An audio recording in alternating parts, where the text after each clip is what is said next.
Olá pessoal, tudo bem? Espero que todos estejam bem. Hoje é quarta-feira, 9 de outubro de 2024. Passando aqui para conversar com vocês sobre a revisão da vida toda, sobre algumas dúvidas que os inscritos trouxeram ali no canal do YouTube, em alguns vídeos. Eu separei algumas perguntas para responder para vocês, porque são perguntas interessantes e acredito que essa dúvida deve ser a dúvida de muitas pessoas. Me acompanhe durante todo o vídeo que eu vou responder essas perguntas e pode ser também a sua dúvida que eu estarei esclarecendo. Antes de prosseguir, gostaria de me apresentar. Meu nome é Alex, eu sou advogado previdenciarista aqui na Advocacia Gasparotto. Sejam bem-vindos a mais um vídeo do canal. Já aproveita esse momento e faça um convite para você que ainda não é inscrito. Inscreva-se, ative as notificações, porque assim, toda vez que eu publicar um conteúdo novo, você será notificado. Pessoal, como de costume, antes de entrar nas perguntas, deixa eu mostrar para vocês aqui o julgamento das ADIs. Da ADI 2110 especificamente. Dia 3, no último dia 3, foi publicado a ata de julgamento. E os embargos não foram conhecidos e já sabemos qual que é a decisão. Formou maioria de votos, negando ali os embargos de declaração. Agora, nos resta aguardar a pauta de julgamento dos embargos de declaração do tema 1102, que é o próprio julgamento da revisão da vida toda. Essas ADIs, logo, muito em breve, vai ser publicado ali o trânsito em julgado e a gente tem que aguardar o julgamento do tema 1102. Quando será julgado os embargos de declaração da revisão da vida toda? Não sabemos. O processo ele está com o ministro Alexandre de Moraes, do tema 1102, tá bom, gente? O outro processo. E é ele que disponibiliza o processo para ser pautado. Atualmente, o presidente do STF é o Barroso, é o presidente da casa que pauta os julgamentos. Então, não sabemos, não podemos afirmar, né, se o ministro Alexandre de Moraes vai liberar esse processo ou se ele vai ficar segurando. Sabemos que no próximo ano o ministro Fachin será nomeado presidente do STF e o ministro Fachin ele é favorável à tese. Então muita coisa pode acontecer. De repente esse processo não vai ser julgado esse ano ainda, ou pode ser que seja pautado. Ainda não sabemos. Ainda temos que manter esperança e aguardar a decisão final lá nos embargos de declaração do tema 1102. Como eu disse no vídeo anterior, o Dr. Murilo da ABL, que representa a IEPREV, que são advogados representantes lá no tema 1102 e também nas ADIs, ele disse que eles têm algumas estratégias que irão colocar em prática, mas ele não revelou, por segurança, para que os inimigos, a parte contrária ali, não se valha dessas informações para utilizar contra. Então, alguma carta na manga tem.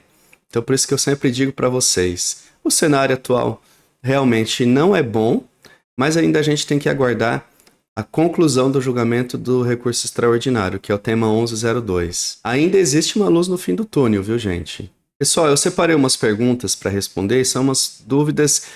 Eu percebi que são várias pessoas têm trazido esse questionamento no comentário ali dos vídeos. O Antenor, ele perguntou o seguinte: devolvam então as nossas contribuições anteriores a julho de 94. Cadê o nosso dinheiro? O que fizeram com ele? Merecemos uma resposta também. E tem a pergunta também do Josias. Boa tarde, doutor. Nós queremos a devolução das contribuições pagas antes de 94, atualizadas, que o STF pelo menos façam isso. Gente, essa questão é muito delicada. Existem alguns critérios, algumas possibilidades de devolução de contribuição. Por exemplo, um segurado que contribuiu como recolhimento.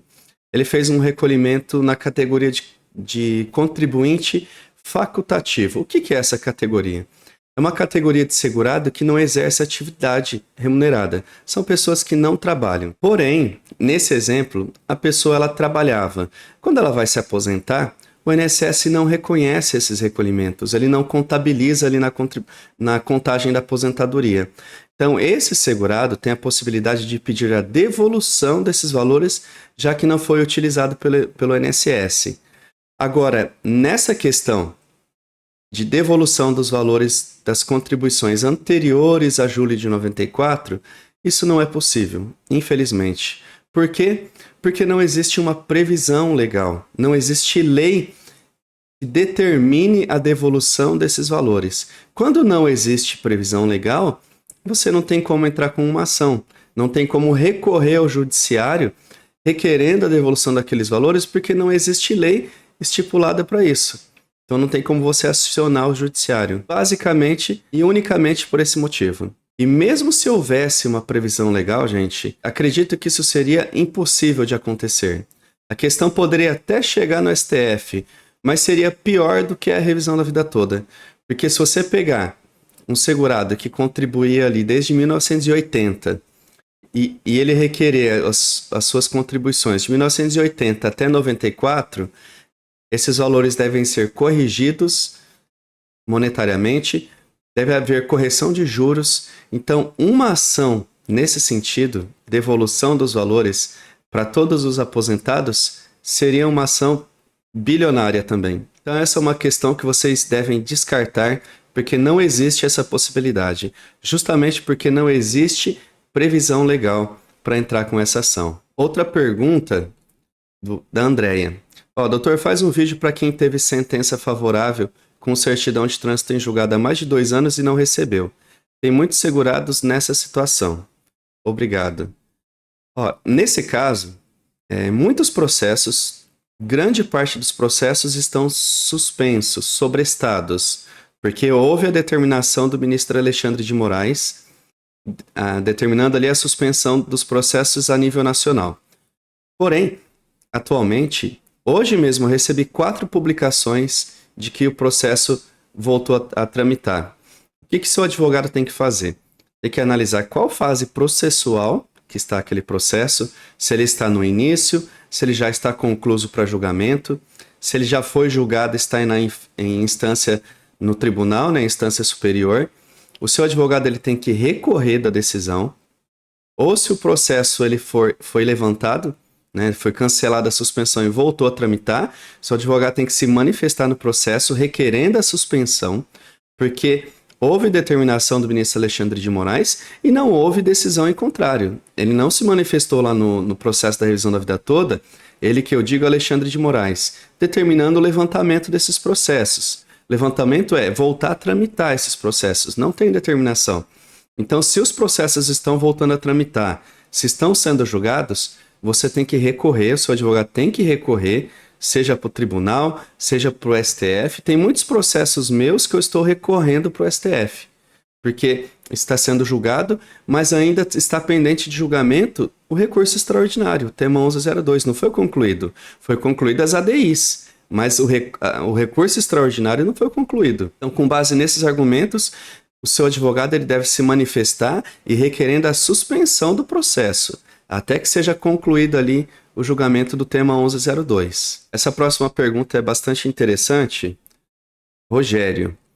Parabéns, doutor. Suas lives são muito esclarecedoras para nós aposentados. Se acaso o STF querer derrubar definitivamente a RVT, vejamos a sugestão do Alexandre de Moraes que ele deu em seu voto, fazer ajuizamento de reclamação constitucional referente à RVT. A reclamação constitucional, ela é uma possibilidade. Porém, quando pode ser aplicada a reclamação constitucional? Qual que é a finalidade? A reclamação constitucional é um recurso que é direcionado para o STF quando as instâncias inferiores elas estão violando uma decisão do tribunal. No caso, nós podemos entender que nesses julgamentos, a exemplo que eu dei para vocês, que os juízes, os tribunais já estão julgando com base na ADI, nós podemos interpretar que está violando uma decisão do tribunal. Qual decisão? A do recurso extraordinário. Já foi firmada uma tese. Ganhamos por 6-5 naquele julgamento. O processo não concluiu ainda, não está finalizado. Nesse sentido, cabe uma reclamação constitucional. Porém, é necessário analisar alguns requisitos para entrar com essa reclamação. O principal deles, deve ser esgotados todas as instâncias das vias ordinárias. Ou seja, você entrou com uma ação, o juiz julgou improcedente ou o juiz julgou improcedente com base ali nas ADIs 2110 e 2111. O seu advogado deve entrar com recurso para o tribunal. O tribunal manteve a decisão do juiz. Aí tem que analisar se aquela decisão ela foi monocrática ou se foi do pleno, de todo o colegiado. A depender da questão, é possível entrar com recurso para o STF. Entenderam a situação? Só é possível entrar com uma reclamação constitucional se forem esgotadas todas as vias ordinárias, todas as possibilidades de recursos antes de entrar no STF. E existem algumas questões também. Se houve decisão monocrática de um tribunal, você tem que entrar com uma decisão, com recurso contra a decisão monocrática. Monocrática que eu digo é a decisão de um desembargador. Você deve entrar com um recurso contra a decisão desse desembargador no próprio tribunal. E nesse caso, existe possibilidade de aplicação de multa, como eu falei no vídeo anterior. É porque existe essa regra de aplicação de multa, porque em muitos casos os advogados entram com recurso somente para atrasar o processo, somente para tumultuar o processo. Por isso que existe a possibilidade de aplicação de multa. Então você tem que entrar com um recurso no tribunal, o pleno, todos os desembargadores devem julgar aquela questão.